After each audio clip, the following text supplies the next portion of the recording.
Hey everyone and welcome back. If you're new here, my name is Nadine and I make content on intentional living, minimalism, and personal growth. So I know most of us try to be intentional about taking care of our health and eating the right things. However, it can be pretty confusing sometimes. Sometimes we don't always get it right because there's always studies occurring that start to claim that things that were once bad for us are actually good for us, and things that were once good for us are actually bad for us. In today's video, I'm going to share with you 10 healthy habits that aren't actually that good for us. So just keep in mind, I am no health expert here. I am just sharing based off my own personal experience and based off my own research. Anyways, let's go and take a look at the very first thing that we may have been getting wrong. The first thing is drinking lemon water. So if you've watched models talk about what they eat or drink in a day, they will usually say that they wake up first thing in the morning and drink some lemon water. So I don't really have anything against lemon water, particularly in terms of taking care of your body. However, I will say be careful when drinking lemon water in terms of taking care of your teeth. So what I'm trying to say is whenever we've had lemon in the past, I'm sure all of us have experienced that feeling of having really brittle and weak teeth afterwards. They feel really sensitive, right? If you're going to drink lemon water, make sure you do it the right way. Make sure you drink it in cold water, not in warm or hot water, as this will make your teeth more sensitive to the citrus. And if you're going to drink it, drink some water afterwards to wash it out of your teeth. Some studies have claimed that drinking lemon water is really no different to drinking regular water. So it's really up to you, but just be mindful of all these things when you're consuming it. And of course, just avoid any food and beverages except for water directly before and after brushing your teeth. Now the next thing is eating 0 sweets. Now the reason why you don't want to do this is because you are not a superhuman, so you are going to get cravings like crazy, trust me. You don't want an impossible diet, you want a balanced diet, right?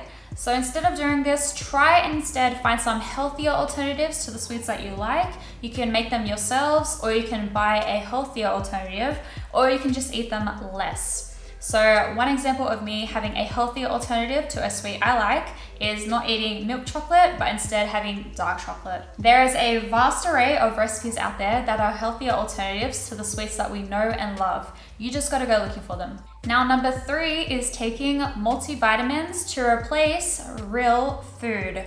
So in general, I just try to avoid popping pills wherever possible. I'm not really a fan of doing it unless I really need to, like I am sick. But I know many companies will claim that multivitamins will make a big difference in how much nutrients you consume. However, I just personally don't believe it. Instead, I think that if you want to get the antioxidants and nutrients that you need, just have it from the real thing. That's what it's for. So if I want a high intake of vitamin C, for example, I will not take vitamin C pills. I will eat an orange. So this is why having a diverse diet is really so important. You want to eat foods of all different kinds so that you're getting the nutrients and antioxidants that you need from all different types of foods. So when I make a homemade meal, I really want to eat the rainbow. So I want to see as many colors as possible on my plate. Personally, I really believe that if you practice eating something that you don't really enjoy eating, over time you can develop a habit of actually liking it or at least tolerating it. So I have an example. When I was younger, I absolutely hated Brussels sprouts. That was like the one vegetable that I just didn't want to touch on my plate. But for some reason, my mom kept feeding it to me over and over again when I was young. And over time, I developed a tolerance towards it, and eventually I started to like it. Another thing you should not be doing is avoiding fatty foods. So of course, there are good fats and there are bad fats. The bad fats are things like eating fried chicken from KFC. But the good fats are things like eating nuts, seeds, oils that are good for you, and foods like avocado and salmon. Now, in my opinion, I think that olive oil is a really great oil to have within your pantry because you can use it for salad dressings and for cooking. So it's just a really versatile oil. And it is claimed to be a really healthy oil, especially if it is extra virgin and if it is cold pressed. According to studies, olive oil contains antioxidants and it has anti-inflammatory properties. So it's a really good oil to have and use. Now, according to an article I found on the internet, Italians and Mediterranean people tend to consume olive oil by itself either on a daily or on a regular basis. So you can really tell that it is quite a healthy oil with quite a lot of benefits. So ensure that you are not cutting out healthy fats from your diet, as like I said, it is really important for you to have a diverse amount of foods within your diet. Number 5 is eating peeled fruit and vegetables. Now, of course, it's really good that you're eating fruit and vegetables. However, if you peel the skin off of it, you're really missing out on a lot of the nutrients and antioxidants that the fruit or vegetable has on it. So for example, if you peel an apple, you are really taking away 1/3 of the nutrients that the apple has within it. So you're missing out on a lot of vitamin C, vitamin A, and potassium. So you don't want to miss out on all that goodness inside this. You want to take it with you and consume it in your body. Now, of course, there are some exceptions, like a banana. You're not going to eat the banana skin, but most fruit and vegetables you can eat the skin of. So I actually will eat lemon skin, orange skin, citrusy fruits. I will even eat kiwi fruit skin in the past. I know, you probably think I'm crazy. Weighing ourselves can be bad for us because we can get obsessed with trying to meet a specific number on the scale. And it can be really disappointing whenever we weigh ourselves constantly. When we don't see results as quickly when we're eating well and working out, it can be really disappointing and it can cause us to quit.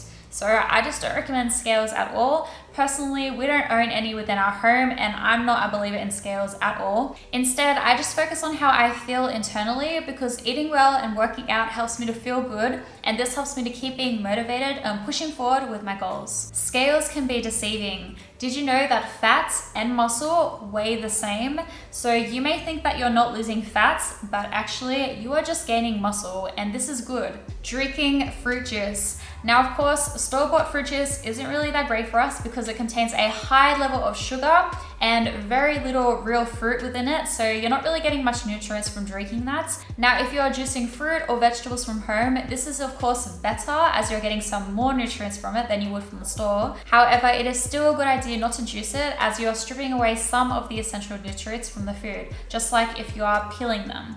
Instead of juicing, I just recommend blending your fruit and vegetables, as that way you're just extracting the nutrients into the drink and then you're consuming it whole, just as if you were eating the entire fruit or vegetable by itself. Going on a detox diet. So nothing you eat or drink will help you to detox your body, as your body does this perfectly fine by itself through your liver and kidneys. However, if you want to aid your body in digestion, you can eat and drink certain things to help you do this. And of course, just having a balanced diet and drinking a lot of water will help you to do this in general. Drinking carbonated water to replace regular water.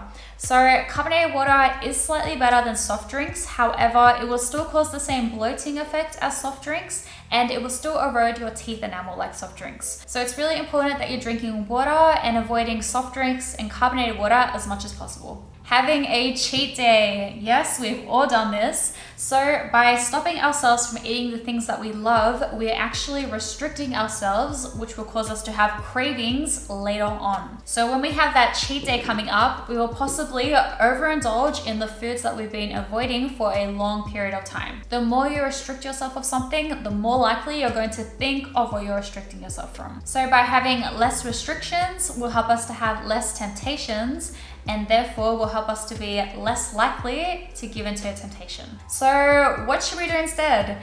Pretty much what I've been saying for this whole entire video. Have a balanced diet.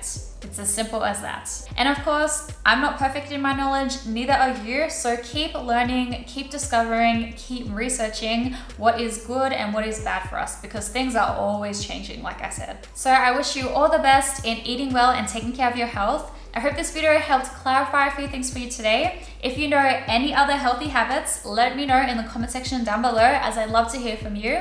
And if you enjoyed the video today, make sure you give it a big thumbs up, as that would be really appreciated. Have an amazing day, guys. Remember to love others and yourself, and I'll see you next time.